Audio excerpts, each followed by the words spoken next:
what I have learned about media information and literacy, but before that, let me define you what this MIL subject introduces.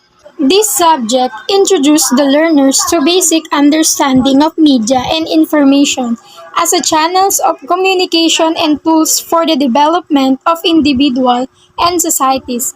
It also aims to develop students to be creative and critical thinkers as well as responsible users and complement producers of media and information. So basically, this subject talk about media, how to use media, manipulate, and shares information.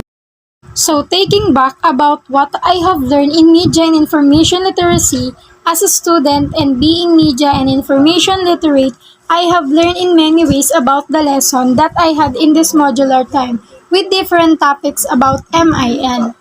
As we know that media was revolving the ways of people was also involving in which it helps them to make their worst faster and easier, especially for communicating of the people beside as we use media. We should media literate in which can access, analyze, evaluate, and create media in a variety of it aims to empower by providing us with competence like knowledge and skill necessary to engage with traditional media and new technologies. So we should take note about the 4K word net access, analyze, evaluate, and create. Therefore, as a person being considered as a Facebook literature, for example, I must first create an FB account and search for the FB content to check if the content focus is true or false to decide whether it is worth sharing or worth reporting for violation, and lastly post different contents that are also worth liking and sharing.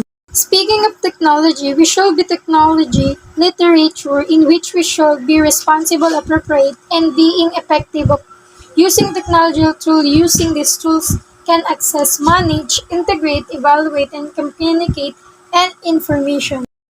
Moreover, as media users, we should always remember the scope think before you click, in which we should think carefully our action in the environment of media, because media is always called that mostly everyone can access on it, and we cannot deny that criticism and judgment was everywhere on media. So in terms of that, think always a good action in order to have consequences. Also, on the other hand, I have learned about plagiarism, that means copying another work without giving credit to the person. For example, this modular time, mostly students are dependent to the internet. They copy everything that they seem is can answer the question that they have in their modules, also chatting with classmates to send answer to them, and just copying easily the answer from their classmate without knowing those actions are a plagiarizing, a violating the academic integrity and breach of journalistic ethics.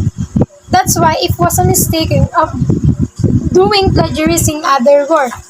So, I can say that media and information literacy has essential skills and competencies that allow individuals to engage with media and obtain information provides effectively, as well develop critical thinking and lifelong learning skill, socialite, and become active citizens. Considered our society today as melting pot of knowledge, culture, belief, and we must admit that all of this not blend together, media comes in life fellow that can find and live. Content of our path, if we do not attempt for this fire, we will end up with a useless content, but we if are careful enough, then countless ideas that different to this generation will not lead to misunderstand, but to our harmonious society shared all by all. Yes, the defined goal of MIL is to promote peace and a world confused by too much information. Let us be responsible enough so that we be able to call ourselves, and that's what I learned about media and information literacy. Thanks for watching.